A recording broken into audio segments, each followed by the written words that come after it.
오늘 이제 열왕기상 이제 12장에서는 이제 르호보암 왕이 등장하고요. 여로보암 왕이 등장합니다. 11장에서 이제 솔로몬이 죽었지요. 그리고 나서 이제 분열 왕국으로 이제 접어드는 모습을 12장에서 이제 보게 됩니다.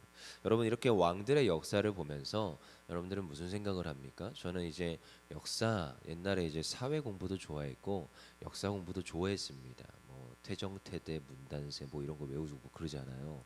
근데 이제 그런 것보다도 그냥 세계 역사가 재미있었어요. 특별히 이제 조선 역사, 뭐 이제 고려, 고구려, 뭐 후백제, 뭐 그런 이야기들이 있잖아요. 우리나라에도 그런 걸 보면서도 되게 재미있다. 역사 공부가 재밌습니다. 그리고 이제 그와 이제 연관되는 TV 프로그램들도 많이 봤던 것 같아요. 다른 프로그램보다도 이제 역사적인 어떠한 사극이나 이런 거가 되게 재미있게 봤던 기억들이 있어요. 그래서 우리는 이렇게 왕의 역사들을 볼 때 이제 때로는 이런 거를 이제 싫어하시는 분들도 있어요. 역사 싫다. 뭐 왜 이런 거 우리가 공부해야 되지? 이런 걸 왜 우리가 성경에 기록되어서 이제 봐야 되지? 그리고 성경에서도 역사서로 특별히 분류되고 있는 열왕기 상하, 우리 뭐 사무엘 상하, 역대기 상하 뭐 이런 것들이 있는데요. 조금 이제 굉장히 진부한 이야기인 것 같고 옛날 그 이제 왕들의 이야기 우리가 못하러 알아야 될까 할 수 있는데요. 여러분 우리가 역사를 배움으로써 우리 현대를 살아가는 백성들은 지혜를 얻을 수 있고 교훈을 얻을 수 있습니다. 여러분 이때까지의 수많은 역사들을 우리가 살펴보면 역사는 반복됩니다. 지속적으로 반복됩니다. 어떻게 그렇게 똑같은 짓을 똑같이 하는지 모르겠어요. 지금 우리 이 대한민국 안에서도 지금 일어나고 있는 이런 어떠한 분열들이 사실 이게 조선 왕국에서도 이미 있었던 이야기들이에요. 조선에서도 그거 아시지요? 이제 남인이 있고 동인이 있고 서인이 있고 여러분 아십니까? 그리고 북인이 있었어요. 뭐 북인의 이야기라고 한다면 여러분들 뭐 아실지 모르겠지만 광종을 섬기던 그 파가 북인입니다. 근데 북인이 잠깐 집권했다가 사라지게 되죠. 광종이 근데 굉장히 많은 업적들을 남기게 됩니다. 그래서 우리가 역사들을 공부해 보면 그래서 이렇게 붕당 정치들이 일어나고 어떠한 한 파가 득세를 하고 어떠한 파가 몰락의 길을 접어드는 것들이 이미 우리나라 역사에 수없이 많이 있었었어요. 그리고 그게 패단이었고 그게 결국 백성들로 하여금 그렇게 부유하게 살지 못하게 하는 것들을 우리는 보게 되었었습니다. 그래서 우리가 현대에서 일어나고 있는 일들을 바라보면서 저거 옛날에 있었던 일인데 라면서 그러면 우리는 어떠한 자세로 우리 특별히 기독교인들은 무엇을 위해서 기도해야 될 것인가 생각해 봐야 된다는 거죠. 열왕기상도 동일합니다. 12장을 이걸 보면서 지금 르호보암이 등장하고 여로보암이 등장하는데 왜 이러한 모습들이 있는 것이며 그러면 우리 기독교인들은 이 지금 성경을 받아들이면서 지금 르호보암이 잘했어 르호보암의 앞에 와 있는 누구가 잘했어 뭐 여로보암이 잘했어 이렇게 평가하는 것이 아니라 그러면 우리는 우리의 주어진 이 현실 앞에서 우리에게 어떻게 적용할 것인지 이 지금 하나님의 말씀을 잘 읽어봐야 되는 줄 믿습니다. 그래서 이게 남의 이야기가 아니고요. 오늘 우리의 삶 속에 적용되어지는 왕의 이야기라는 거예요. 그래서 우리 한번 봅시다. 열왕기상 12장 1절 읽어보겠습니다. 시작. 르호보암이 세겜으로 갔으니 이는 온 이스라엘이 그를 왕으로 삼고자 하여 세겜에 이르렀음이더라. 지금 르호보암이 왕이 되었습니까? 왕이 안 되었습니까? 왕이 되었어요. 우리 11장 43절 읽어볼까요? 그 바로 윗절에 43절 읽어볼게요. 시작. 솔로몬이 그의 조상들과 함께 잠에 그의 아버지 다윗의 성읍에 장사되고 그의 아들 르호보암이 대신하여 왕이 되니라. 왕이 됐는데요. 지금 또 세겜에 갔더니 이스라엘이 또 뭐합니까? 지금 왕으로 삼고자 한다. 근데 여기 또 특이한 게 있죠. 이스라엘. 그렇죠? 그를 왕으로 어떻게 했다고요? 삼고자 했대요. 이 무슨 말인가? 지금 르호보암이 왕입니까? 왕이 아닙니까? 왕입니다. 근데 어디에서 왕이에요? 예루살렘에서는 왕이에요. 예루살렘에서. 근데 지금 세겜은 어디냐? 세겜은 나중에 이제 북이스라엘의 중심지가 되는 곳입니다. 그러니까 북쪽에 있는 지파들의 연합이 지금 르호보암을 왕으로 인정해요, 안 해요? 안 하는 상태인 거예요, 지금. 그래서 지금 뭐 하겠다고요? 내가 왕으로 삼고자 하겠다라는 거예요. 여러분 이게 나중에 이제 결국은 이제 북이스라엘의 왕이 이제 르호밤이 되고 이제 예루살렘 이제 남유다의 왕이 여로보암이 되는 겁니다. 근데 이제 이 지금 왕 이제 하면서 이제 분열 왕국으로 접어들게 되는데요. 북쪽과 남쪽. 근데요. 결국은 어떻게 되는 거예요?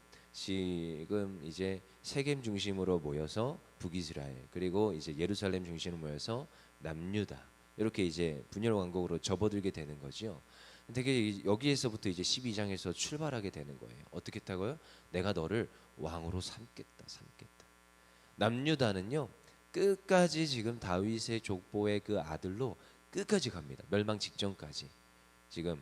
근데 북이스라엘은요 계속 엎치락뒤치락이에요. 짧으면 2년, 뭐 짧으면 1년, 막 계속 그 왕이 구테타 일으켜가지고 이제 집권을 바꾸게 됩니다. 그러니까 왕조가 계속 바뀌어요. 보면은. 그러니까 너무나도 다른 형국의 그 지금 두 왕국이 가는 것을 우리가 보게 되죠. 근데 이미 12장에서 이제 그 북이스라엘의 모습이 나타나는 거예요. 그들의 뼈대입니다. 이게 뼈대. 뭐 하겠다고요?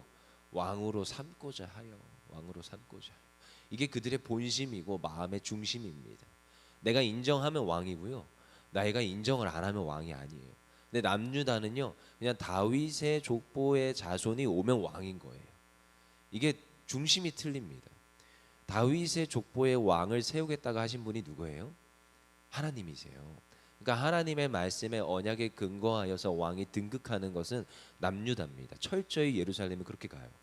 근데 북왕국은 내가 왕을 삼고자 하여 내가 인정을 해요. 그럼 왕인 거예요. 인정을 안 하면 왕이 아닌 거예요. 이게 북이스라엘의 모습입니다. 그러니까 두 왕국이 갈라지는 이유가 여기부터 출발하는 겁니다. 그리고 그 왕들의 그 지금 왕조가 바뀌는 이유도 여기부터 출발하는 거예요. 그들의 그 마음의 중심이 이미 여호와 하나님을 인정하지 않습니다. 왕을 인정하는 게 아니라 여호와 하나님을 인정하지 않는 거예요. 하나님이 세우시겠다 다윗의 자손을 통하여서 그 언약을 신실히 끌어가시고 나중에 누구요? 메시아를 주겠다 하는 그 다윗에게 주셨던 그 언약의 말씀을 인정하지 않는 게 지금 이 지금 북쪽을 중심으로 모인 지파들의 특징이고 그들의 마음이라는 거죠. 우리는 이미 12장부터 이것을 알 수 있습니다. 그리고 이제 2절에 보니까 누구도 또 데리고 와요. 느밧의 아들 여로보암이 솔로몬 왕의 얼굴을 피하여 애굽으로 도망하 있었던 그 여로보암도 데리고 오는 거죠. 그리고 3절에 무리가 이제 누구 앞에요? 다시 여로보암과 이스라엘 온 회중이 와서 르호보암에게 말하여 이르되 4절에 왕의 아버지가 우리의 멍에를 무겁게 하였으나 왕은 이제 왕의 아버지가 우리에게 시킨 고역과 매우 무거운 멍에를 가볍게 하소서 그리하시면 우리가 왕을 섬기겠나이다 하는지라. 그치요? 그 다음에 5절에 르호보암이 대답하여 갔다가 3일 후에 다시 내게 오래 하매 백성이 가니라 라고 기록하고 있습니다. 여러분 우리는 참 이런 모습들을 보면서 나중에 결국은 뭐 르호보암이 어떻게 해요? 지금 앞에 온 그 지파들의 말을 듣지 아니하고 어떻게 했다고요? 그와 함께 자라난 어린 사람들과 8절에 보니까 왕이 노인들의 자문을 버립니다. 그리고 자기와 함께 자라난 어린 사람들과 의논하여서 나중에 어떻게 하겠다고요? 다윗이 지금 솔로몬이 지금 하였던 그 모든 멍에보다 내가 너희에게 더 심한 멍에를 내가 지어버릴 거야 하면서 지금 이제 그 온 사람들을 거절하게 됩니다. 여러분 우리가 참 이런 것들을 보면서도 참 우리는 여러 가지 생각을 하게 되는 거죠. 여러분 우리가 참 앞에 세워진 왕을 우리는 어떻게 해야 됩니까? 인정해야 됩니다. 인정. 여기부터 출발하는 거예요. 누구 앞에 순종하는 것이냐? 하나님 앞에 순종하는 마음으로 앞에 세워진 지도자를 인정할 수 있어야 될 줄 믿습니다. 누가 세워졌던 간에 그러하여야 합니다. 그래서 저도 언제 어디에서나 항상 배울 게 있어요. 앞에 세워진 지도자는요 다 이유가 있습니다. 그래서 저도 이제 신학생이었었고 지금도 뭐 부교육자지만요. 이 부교육자들끼리 모이면 자기네끼리 그렇게 뭐가 그렇게 한탄하는 게 많은지 뭐가 그렇게 불만 사항들이 많은지 이야기들이 많습니다. 가만히 듣고 있습니다. 그냥 왜냐하면 저는 어릴 때부터 그냥 담임 목사님 뭐 지금 여기 있는 담임 목사님 말고 그때 이제 아버지 담임 목사님 아래에서 또 자라났었고 또 이후에도 이제 사역을 하다가 여기로 와 있지만 여러분 그냥 앞에 있는 세운 지도자는 누가 세운 거예요? 하나님이 세우신 것입니다. 그래서 그 말씀에 순종하면서 가는 거예요. 그게 성경이 말하는 바른 말이에요. 그리고 우리가 나라의 지도자가 세워졌어요. 그럼 지도자 앞에 또한 순종하는 겁니다. 그래서 옛날에 한 수업 시간이 있었습니다. 그러니까 우리 또 역사서 공부하시는데 역사를 가르치시는 이제 교수님이셨어요. 그분이 이제 오리엔테이션을 하면서 칠판에다 딱 한마디를 적으셨어요. 악법도 법이다. 이렇게 딱 적으시고 이제 수업을 열어가시는 거죠. 그러면서 이제 너희들은 어떻게 생각하냐? 악법은 법이냐? 이렇게 시작을 하는 거예요. 자, 허심탄회하게 자 이야기하고 토론해보자 하고 시작을 하시는데 악법도 법이다. 그럼 이거에 찬송하는 사람 손 들어봐라 이러시는 거죠. 저 혼자 손 들었어요. 그러더니 저한테 이런 말을 하면 너는 히틀러가 될 상이다. 이게 무슨 말인가? 근데 이제 저는 이제 저 혼자 나름대로의 제 생각에 대해서 이제 이야기를 했었던 기억이 있습니다. 뭔가 법을 지었다면 그 법에 순종하는 것이 백성된 사람으로서 마땅한 것이 아닙니까? 만약에 그 국가에 내가 소속이 되어 있다면 그 법이 내가 마음에 안 들 수도 있습니다. 그럼 그 법을 바꾸려고 애를 써야겠죠. 그렇지만 바꾸기 전에는 내가 그것에 소속되어 있다면 그 공동체에 순종하는 것이 그 사람의 지켜야 될 의무와 책임이 아니겠습니까? 라고 했던 기억이 있습니다. 뭐 그렇게 생각한다면 괜찮다라고 이제 교수님이 그러셨었는데요. 이제 우리는 생각해 봐야 됩니다. 앞에 세워진 사람과 어떠한 이제 우리가 마음에 들지 않는 것들이 있을 수 있어요. 질서들이 있을 수 있습니다. 그러면요, 그것을 뭐 여러분들이 뭐 집권을 하든 그 자리에 쓰든 그때 가서 바꾸든 그 전에는 그 하나님께서 세우신 것에 순종하고 나아갈 수 있는 것이 하나님께 순종하는 것임을 믿습니다. 저는 이때까지 그렇게 왔어요. 제가 늘 생각하기에도 성경의 말씀을 보기에도 뭐 바르지 못한 것이 있을 수도 있고 내가 탐탁지 못한 것이 있을 수도 있습니다. 근데요, 하나님이 세우셨다고 한다면 그것에 순종함으로 가는 거예요. 참 이것도 참 재밌는 게 제가 이런 걸 짧은 인생을 살면서도 그런 걸 경험해 본 적이 있어요. 제가 이제 학교 사태가 있었다고 얘기했지요. 지금도 뭐 학교가 엎치락뒤치락 지금은 뭐 혼탁한 것 같지만 소식을 들어보면 그때도 참 학교 사태가 있었어요. 근데 앞에 어떻게 하다 보니까 완장을 차고 있었는데요. 뭐 100여 명에 있는 신학생들의 모든 말들에 제가 동조하지 못했습니다. 그러니까 뭐 안에서도 파가 갈라지는 거예요. 어떻게 하자. 우리가 뭐 자퇴 의결서를 내자. 자퇴 의결서 내지 말자. 뭐 이런 팔들로 막 이렇게 나눠지기 시작했었습니다. 근데 이제 저희 원우회나 저와 이제 함께하고 있는 임원들은 자퇴 의결서를 내고 우리가 운동을 하고 우리가 이 학교를 지키자라는 입장에 있었어요. 왜냐하면 후배들도 다 그렇게 뜻을 모았었기 때문에.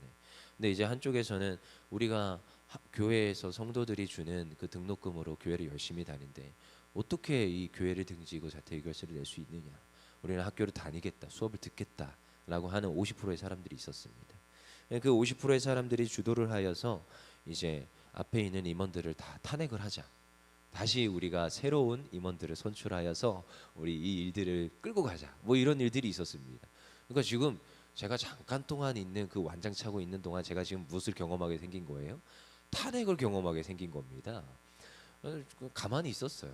뭐 그런 거 가지고 뭐 제가 요동할 사람도 아니고 그걸로 인하여서 뭐 제가 탄핵이 된다면 그것도 뭐 또 순종해야죠. 어떻게 하겠어요? 내버려뒀습니다. 그래서 탄핵 의결 무슨 회의가 접어들게 된 거죠. 근데 거기에서 이제 결국 부결이 됩니다. 근데 부결이 된 이유가 무엇이냐? 거기에 이제 뭐 결국 다 원우회가 모였겠죠. 원우 모든 사람 한 100여 명이 다 모였습니다. 근데 이제 그 사람들이 이제 뭐 한 결국 최종적 결론과 뭐 투표까지 했겠지만 최종적 결론할 수 있는 가장 큰 말이 그거였대요. 우리가 뽑았지만 하나님이 세우신 지도자다. 뭐 이렇게 하면서 끝났다라는 거죠. 그러면서 이제 그냥 우프로 넘어갔습니다. 넘어갔는데 참 그때 기억이 남아요. 아 그렇구나. 그 우리 신학생 그 100여 명의 사람들도 그런 생각을 하고 그렇게 투표를 하는구나라고 이제 생각을 했었습니다. 짧은 인생인데 별걸 다 경험했었지요. 여러분 왕은 누가 세우는 거예요? 하나님이 세우는 것입니다. 이 남이스라엘 남유다와 북이스라엘로 갈라지고 이렇게 엎치락뒤치락 수많은 사건들이 있지만 이걸 우리가 바라보면서 지도자는 누가 세우는 것인가? 왕을 삼고자 하여가 아닙니다. 하나님이 세우시는 것입니다. 여러분 우리가 한 가지 확신해야 될 것은 이 대한민국의 역사와 세계 역사를 주장하시는 분은 하나님이시라는 거예요.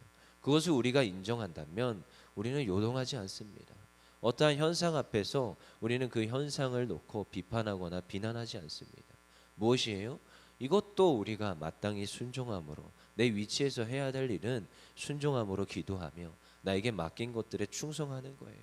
그리고 오늘도 교회에 나와서 셀을 세우고 공동체를 세우고 교회를 세워가는 것입니다. 그러다 보면 언젠가 하나님께서 또한 맡긴 것들을 또한 확장시켜 주시고 또한 나로 하여금 더 많은 것들을 또 감당케 하시는 그 날이 옵니다. 그럼 그때 가서 그것을 감당하면 되는 것이에요.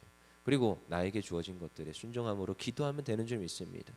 오늘 그래서 우리 12장 11절에 참 안타까운 이야기지요. 11절 시작. 내 아버지께서 너희에게 무거운 멍에를 매게 하였으나 이제 나는 너희의 멍에를 더욱 무겁게 할지라. 내 아버지는 채찍으로 너희를 징계하였으나 나는 정갈 채찍으로 너희를 징계하리라 하소서. 참이 너무나도 슬픈 이런 이야기를 하면서 결국은 이제 갈라지게 되는 거죠. 그 다음에 이제 분열 완공의 역사들이 일어나는데요. 여러분 우리가 이런 것들을 보면서 안타까워하지만 반면교사로 삼기를 원합니다. 그래서 오늘도 우리는 진정한 왕이신 하나님을 순종하여 하나님이 세우시신 그 지도자 앞에 또한 순종하고 하나님 앞에 또한 우리가 기도하고 도구하며 하나님의 교회를 세워가는 주의 백성들 됨을 믿습니다. 오늘도 주님께서 하실 일들을 기대하며 진정한 왕이신 하나님이 하실 일들을 기대하며 나아가는 주의 백성들 되기를 소망합니다. 이 시간 기도하겠습니다.